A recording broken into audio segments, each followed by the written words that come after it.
তো আমরা চলে এসেছি ফ্রেজাল ভার্বের নেক্সট ক্লাসে। তোমাদের মধ্যে অনেকে আমাকে রিকোয়েস্ট করেছে আমি যেন কোনোভাবে ফ্রেজাল ভার্বের ক্লাসগুলোকে বন্ধ না করে দিই, যেন টোটাল যতগুলো ফ্রেজাল ভার্ব ক্লাস হয়, বিশেষ করে যেগুলো গুরুত্বপূর্ণ, এক্সামের ক্ষেত্রে খুব ইম্পর্ট্যান্ট, এইরকম ধরনের ফ্রেজাল ভার্বগুলোকে বেছে বেছে যেন তোমাদের টোটাল ক্লাসটা আমি করিয়ে দিই। তো আমি বলেছি হ্যাঁ নিশ্চয়ই, যখন ক্লাস আমি শুরু করেছি সে বিষয়টা সম্পূর্ণ কমপ্লিট আমি করেই তারপর ছাড়বো। এর সাথে মাঝে মাঝে ফ্রেজাল ভার্ব ছাড়াও অন্যান্য ক্লাসও থাকবে। আমি এরপরে কিছু ফ্রেজের ক্লাস দেবো, যে ফ্রেজগুলো খুব কনফিউশন তৈরি করে আমাদের মধ্যে। আর অবশ্যই তার সাথে ইডিয়ামসের ক্লাসগুলো আমি শুরু করব।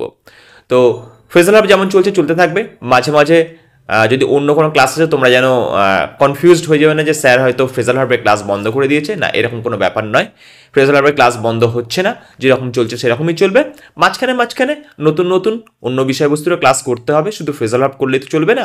তার সাথে ইডিয়াম শিখতে হবে, ফ্রেজ শিখতে হবে, প্রিপোজিশন শিখতে হবে, বা টেন্স ফেন্স যেগুলো অলরেডি ক্লাসে আমি কমপ্লিট করে দিয়েছি সেগুলোকেও তোমাদের দেখতে হবে। তো আজকে আমরা যেটা শুরু করব সেটা হচ্ছে ফ্রেজাল ভার্ব মেক দিয়ে। মেক দিয়ে ফ্রেজাল ভার্ব করার সময় আমি দুটো পার্টে ভাগ করেছি। প্রথম পার্টটা আলোচনা করব।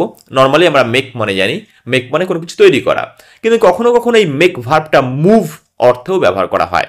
মুভ মানে পালিয়ে যাওয়া, চলে যাওয়া এই অর্থে, কিন্তু অ্যাকচুয়ালি তৈরি করা মিন্স এখানে মুভ অর্থে কিভাবে ব্যবহার করা হয়, যে আমি এটাকে বাস তৈরি করে নিলাম, মানে পালিয়ে যাওয়ার জন্য মোটামুটি একটা রাস্তা তৈরি করে ফেললাম, এই ধরনের অর্থে মুভ আমরা মেকের পরিবর্তে, মানে মেক ভার্ব যেটা আছে তার পরিবর্তে আমরা যার অ্যাকচুয়াল যে মিনিংটা হয় তার জায়গায় আমরা মুভ মিনিংটাকেও ধরে নিতে পারি। তো প্রথম আমি যে চারখানা ফ্রেজাল ভার্ব আমি বোর্ডে লিখেছি, খুব ইম্পর্টেন্ট এগুলো। তো এই ইম্পর্টেন্ট এগুলো এই কারণে বললাম, এগুলো পরীক্ষায় প্রায়ই আসে, এরপরে আরও চারটে করাবো সেগুলোও আসবে। তো সেই জন্য বললাম এগুলো, এই চারটের মিনিং কিন্তু হবে মুভ অর্থে। তো প্রথমে আছে মেক আফটার। আমি আচ্ছা ড্রয়িং করার চেষ্টা করেছি, আমি ছবি খুব একটা ভালো আঁকতে পারি না, হলে হয়তো ড্রয়িং টিচার হয়ে যেতে পারতাম। ছবি আঁকতে পারি না, এই জন্য হয়তো ইংরেজি টিচার। তো আমি দুটো ছবি এঁকেছি। আফটার, আফটার মানে তোমরা দেখো এ হচ্ছে আফটারে আছে, আফটার মানে হচ্ছে পিছনে। আমরা ন্যাচারালি একটা কথা বলে থাকি যে আমরা বলি কখনো কখনো যে আপনি আগে যান পরে আমি যাচ্ছি, বা আপনার পিছনে যাচ্ছি। তো এটা হচ্ছে খুব পোলাইট যে শব্দটা আফটার ইউ, স্পোকেন ইংলিশের ক্ষেত্রে আমরা ব্যবহার করি আফটার ইউ। কখনোই বলি না যে আপনি আগে যান, এটাকে আমরা ইংরেজিতে ট্রান্সলেট করি না, আমরা সবসময় বলি আফটার ইউ। তো ঠিক এই আফটার, আফটার মানে পিছনে। আমি বললাম এখানে মেকের অর্থ, এই চারটে যেগুলো আমি লিখলাম মেকের অর্থ মুভ, তাহলে আফটার ইউ মানে মিনস কারোর পিছনে যাওয়া, এই অর্থে ব্যবহার করা হয়। মেক আফটার মানে আমি তোমার পিছনে পিছনে যাওয়ার জন্য ঠিকঠাক। অ্যাকচুয়ালি বলা যায় এই মেক শব্দটা যখন মুভ অর্থে ব্যবহার করা হয় তখন সেটা রান, দৌড়ানো অর্থেই মেনলি ব্যবহার করা হয়। তাহলে এখানে মেক আফটার মানে হচ্ছে অ্যাকচুয়ালি পশ্চাৎ ধাবন করা, পশ্চাৎ ধাবন করা, যে আমি কারোর পিছু পিছু যাচ্ছি সেই অর্থে। এক্সাম্পল বলতে পারি the dog made after the hare. একটা এক্সাম্পল লিখি, আমি অনেকদিন এক্সাম্পল লিখছি না। The dog made after the hare. Hare মানে খরগোশ, আমরা সবাই জানি।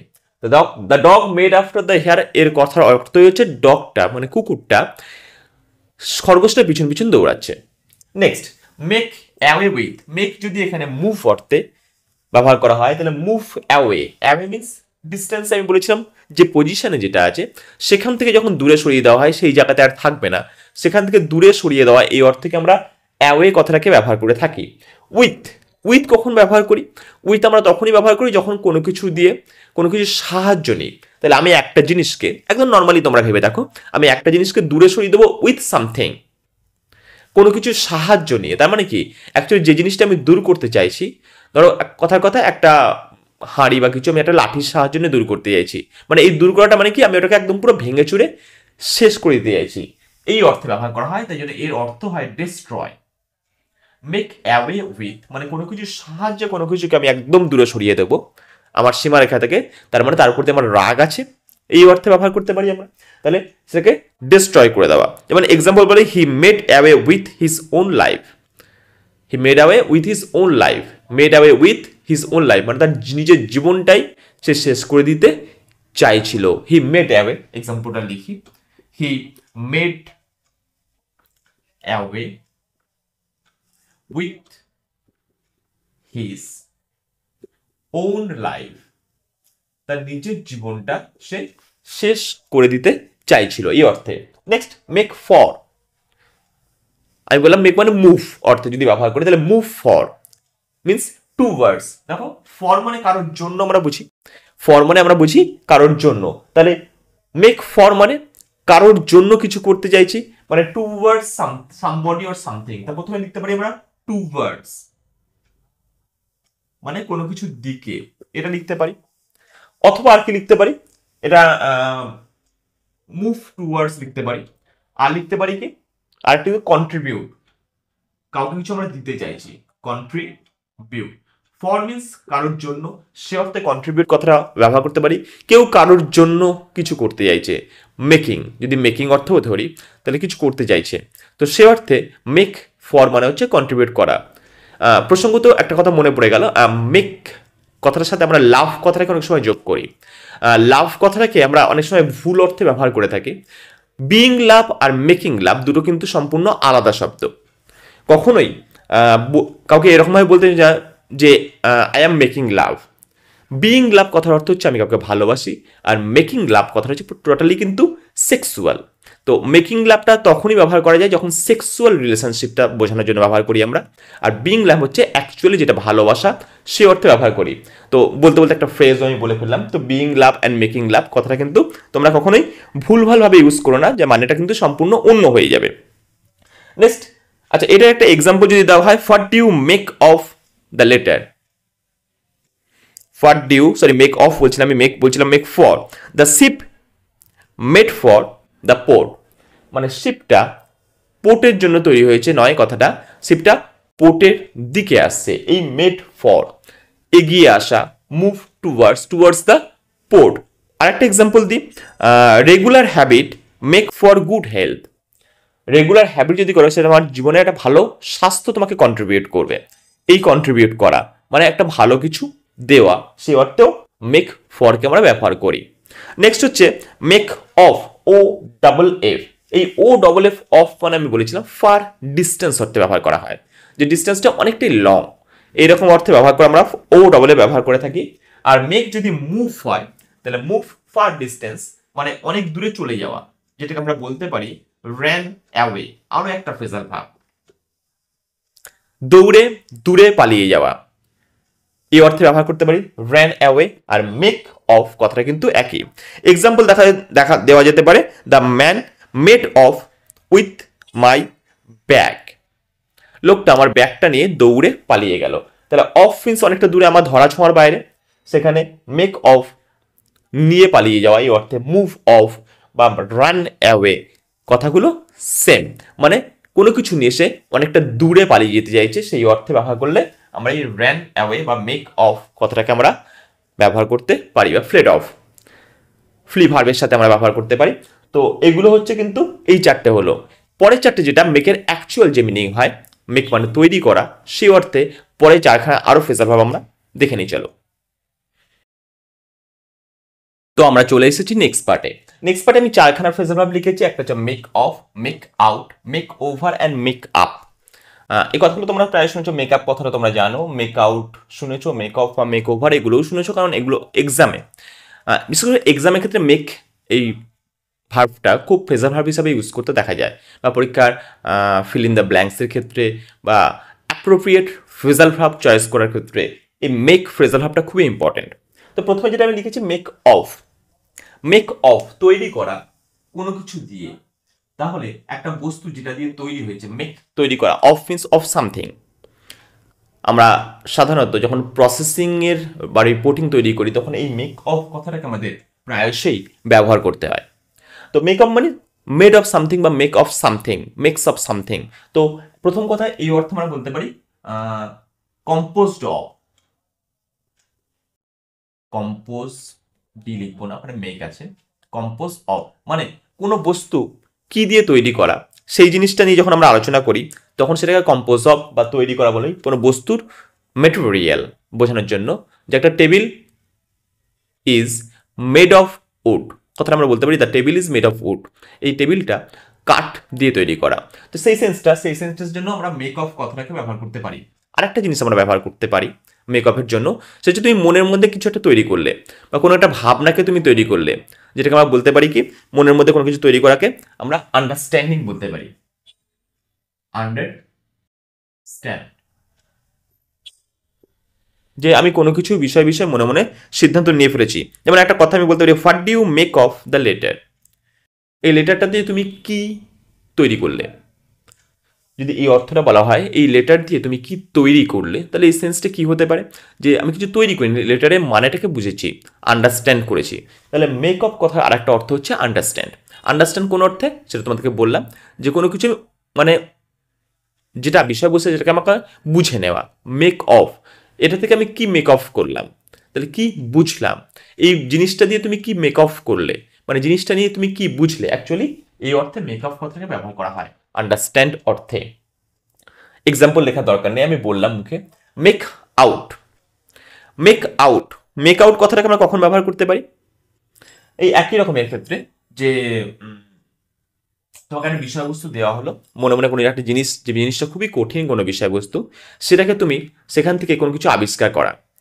Make of and make out দুটোরই মানে কিন্তু আন্ডারস্ট্যান্ড অর্থে ব্যবহার করা যায়, কিন্তু মেক আউট আর মেক অফের মধ্যে অ্যাকচুয়ালি ডিফারেন্সটা কোথায়। মেক অফ মিনস সাধারণ কোনো বিষয়বস্তু যেটা সাধারণত বোধগম্য হয়, সেখান থেকে যখন আমরা কিছু বুঝতে পারি যে অ্যাকচুয়ালি এটা আমার কাছে মনে হচ্ছিল, আমি যতক্ষণ পড়িনি বা যতক্ষণ বিষয়বস্তুটা আমার সামনে ছিল না ততক্ষণ আমি বুঝতে পারিনি, সেটা যখন আমি আন্ডারস্ট্যান্ড করলাম, সেটা হচ্ছে মেক আউট। আর মেক আউট মিনস খুব হিডেন কিছু, গভীর কিছু, যেটা আকস্মিকভাবে আমি আবিষ্কার করে ফেললাম, বুঝতে পারলাম, হঠাৎ করে কোনো কিছু বুঝে যাওয়া। এই আউট জিনিসটা যখন ব্যবহার করা হয়, এখানে একটা ফোর্স কাজ করে। আউটের মধ্যে কি বললাম, একটা ফোর্স কাজ করে, হঠাৎ করে কিছু আমি আন্ডারস্ট্যান্ডিং চলে এলো, এগুলো হচ্ছে মেক আউট। আর কি হতে পারে মেক আউটের আর একটা হতে পারে, যেটা হচ্ছে মনে মনে তুমি কোনো একটা প্ল্যান করছো, এগুলোর ক্ষেত্রে মেক আউট তৈরির কথাটা আমার করা, সেটা হচ্ছে প্রিপেয়ার কথাটা ব্যবহার করা যেতে পারে, যে তুমি এটা থেকে কি তৈরি করলে, এটা হচ্ছে মেক আউট। এই বিষয়বস্তু থেকে তুমি কি তৈরি করলে, যেটা তৈরি হয়েছে, যেটা কম্পোজড অফ কোনো মেটেরিয়াল দিয়ে যখন থাকবে, সেটা হচ্ছে মেক অফ। যখন কি করতে পারলাম, আমি কোনো বিষয়বস্তু কি তৈরি করতে পারলাম, তখন সেটা মেক আউট। তাহলে এই make of and make out দুটোই কিন্তু একই রকম দেখতে, তো দুটোর মধ্যে অ্যাকচুয়ালি ডিফারেন্সটা এটা, মেক অফ হচ্ছে যেটা অলরেডি হয়ে গেছে, আর মেক আউট হচ্ছে যেটা তুমি নতুন করে তৈরি করছো। যে একটা বিষয়বস্তু দেওয়া হলো, সেটা থেকে তুমি একটা কি বস্তুটা তুমি প্রস্তুত করতে পারলে, তাহলে সেটা মেক আউট। এটা কি দিয়ে তৈরি হয়েছিল, এটা মেক অফ। তাহলে মেক অফ অ্যান্ড মেক আউটের মধ্যে ডিফারেন্স কোথায়, মেক অফ মানে অলরেডি হয়ে গেছে, মেক আউট মানে নতুন করে তুমি কি করতে পারলে। তাহলে তৈরি হয়ে যাওয়াটা মেক অফ, তৈরি করতে পারাটা মেক আউট। এক্সাম্পল দেবো, আচ্ছা এক্সাম্পল আমি লিখেছি এখানটাতে, I made out a strong case for me. আমি আমার জন্য একটা শক্তিশালী কেস তৈরি করেছি।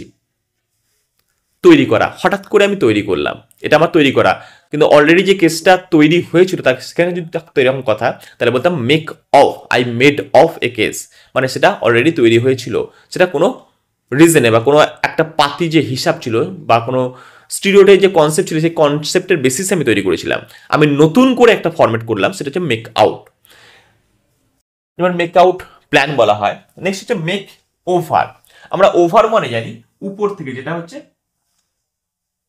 একদম সীমানার বাইরে। কারোর আবার ওভার এই অর্থ ব্যবহার করা, ওভার মানে কারোর উপরে চাপিয়ে দেওয়া। এই আমি উপর থেকে কোনো কিছুকে যদি কারোর উপরে চাপিয়ে দিই, সেটাকে আমরা ওভার যখন ব্যবহার করি, তখন সে কি অর্থে ব্যবহার করা হয়, ওভার মানে অ্যাট্রিবিউটেড টু সামওয়ান, কারোর উপরে চাপিয়ে দেওয়া, এই অ্যাট্রিবিউট করা, এই অর্থে ওভার ব্যবহার করা হয়। তাহলে মেক ওভার যদি বলা হয় যে কারোর উপরে কোনো কিছু তৈরি করতে দেওয়া হলো, কোনো কিছু চাপিয়ে দেওয়া হলো, বা কোনো ডিউটি কারোর উপর মেক ওভার করা হলো, অ্যাকচুয়ালি সেটার মানেই হচ্ছে অ্যাট্রিবিউট, মানে কারোর উপরে চাপিয়ে দেওয়া। কি বললাম, চাপিয়ে দেওয়া। তাহলে মেক ওভার কথার অর্থ আমরা বলতে পারি চাপিয়ে দেওয়া। আমি এক্সাম্পল একটা দিই, he made over charge to me. He made over charge to me, তিনি আমার উপরে দায়িত্ব চাপিয়ে দিলেন। এই যে চাপিয়ে দেওয়া, over someone, over something means তার যেটা ছিল না তার উপরে আবার চাপিয়ে দেওয়া হলো, তার সীমানার বাইরে যেটা ছিল, আমরা ওভার মানে সীমানার বাইরে বলেছিলাম, যেটা ধরাছোঁয়ার বাইরে থাকে যেটা, সেটাই আবার তার উপরে অ্যাট্রিবিউট করে দেওয়া হলো। এটাকে বলা হয় মেড ওভার বা চাপিয়ে দেওয়া, অ্যাকচুয়ালি পাস্ট টেন্সে ব্যবহার করা আছে এখানে। নেক্সট হচ্ছে মেক আপ। এই মেক আপ কথাটাকে আমরা সবসময় ব্যবহার করে থাকি। যে ঘটনাটা কি করে তুই মেকআপ করলি, তোর বউ আজকে মেকআপ করতে গেছে, আর যে এটা আমি মেকআপ করে নেব। আর কি ব্যবহার করতে পারি আমরা, যে সেদিন যে তোর বাড়ি থেকে যে ইনসিডেন্টটা ঘটলো সেটা তুই কি করে মেকআপ করলি। এই প্রত্যেকটা জিনিস দেখো মেকআপ। তাহলে মেকআপ মানে আমরা বুঝতে পারছি মেকআপ মানে হচ্ছে একটা কিছুকে চাপা দেওয়া। কিরকম চাপা দেওয়া, যেমন ক্ষতিপূরণ করা, ক্ষতিপূরণ করা, যে কোনো ঘটনা ঘটে গেছে তাকে মেকআপ করতে হবে, ক্ষতিপূরণ করা হতে পারে। আর কি হতে পারে, মনস্থির করা, মনকে মেকআপ করা, তাহলে হচ্ছে এটা মনস্থির করা, যে আই মেকআপ মাই মাইন্ড, আমি মনটাকে ঠিক করে নিয়েছি। এই যে অর্থগুলো ব্যবহার করা হয় সেক্ষেত্রে মেকআপ ব্যবহার করা হয়। আর কি হতে পারে, মিটিয়ে ফেলা, মিটিয়ে ফেলা, যে আমাদের মধ্যে যে ঝগড়া ছিল সেটা এখন মেকআপ হয়ে গেছে। এই মেকআপ হয়ে যাওয়া মানে মিটিয়ে ফেলা। পার্লারে যেটা মেকআপ করতে যায় সেটা কি করতে যায়, নিজের এটাকে চেঞ্জ করতে যায়, যেটা অলরেডি কন্ডিশন আছে, যে জিনিসটা খারাপ বলে মনে হয় সে সেটাকে ঢাকা দিতে চায়। তাহলে সেই অর্থে মেকআপ মানে যে ক্ষতিটা ছিল তার মুখে সেই ক্ষতিটাকে সে পূরণ করতে চাইছে, এটাই মেকআপ। তো এই অর্থে মেকআপকে আমাকে ব্যবহার করতে পারি। যেমন আর একটা এক্সাম্পল দিই, nothing can make up for the loss of health. Nothing can make up for the loss of health.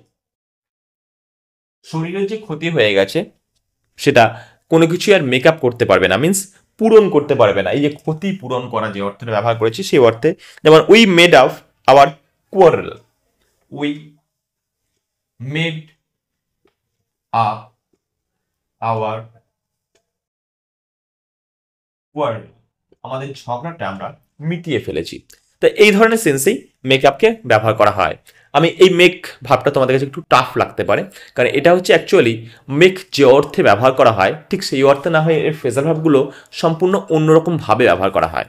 কারণ মেকের অ্যাকচুয়ালি মিনিংটা, মেক ভাবটা যদি তোমাদেরকে অন্য কোনো দিন যখন ক্লাস করাবো, এই মেক ভাবটা ভ্যারাইটি পার্টে ইউজ করা হয়। যেমন ডু ভাবটাকেও ইউজ করা হয়, ডু ভার্ব নিয়ে যখন ফ্রেজাল ভাব করাবো তোমরা দেখতে হবে, ডু ভাবটাকেও ওরকম ভ্যারাইটি ফর্মে ইউজ করা হয়। ডু মানে শুধু করা নয়, মেক মানে শুধু তৈরি করা নয়, এদের অনেক রকমের মিনিং হয়। তো সেই অর্থে এগুলো ব্যবহার করা হয়, এদেরকে ইডিয়ামসে ব্যবহার করা হয়, ফ্রেজের ক্ষেত্রে ব্যবহার করা হয়, বহুত ক্ষেত্রে। পরে তোমাদের এই ভার্ব দিয়ে শুধু সিঙ্গেল ভার্বকে কীভাবে ফ্রেজ বা ইডিয়াম তৈরি করা হয় সেগুলো যখন করাবো তোমরা দেখতে পাবে যে এই মেক ভার্বকে অ্যাকচুয়ালি কত রকমভাবে ব্যবহার করা হতে পারে। সেই সেন্সের জন্য এই মেক ভার্বের যে ফ্রেজাল ভার্বগুলো রয়েছে সেগুলোকে একটুখানি তোমাদেরকে টাফ মনে হতে পারে। তাই বারবার রিপিট মানে বারবার দেখার পরে দেখবে এটাও তোমাদের কাছে সহজ হয়ে যাবে। তো এই ছিল আজকে আমাদের ক্লাস, আশা করি ভালো লেগেছে। বুঝতে না পারলে অবশ্যই আবার কমেন্ট বক্সে কমেন্ট করে জানাবে। এটা আমি বললাম এটা একটু অন্য রকমের, অন্যদের থেকে একটু আলাদা, তবুও খুবই ইম্পর্টেন্ট। আর এটা একটু অন্যরকম বলেই এটাকেই পরীক্ষায় বারবার চয়েস করা হয়। লার্ন ইংলিশ উইথ হিমাদ্রি স্যারের পক্ষ থেকে ভিডিওটা সম্পূর্ণ দেখার জন্য তোমাকে ধন্যবাদ। পরের ফেজার ক্লাসের জন্য অবশ্যই অপেক্ষা করবে, তার মাঝখানে অন্য ক্লাস থাকতেও পারে। Thank you.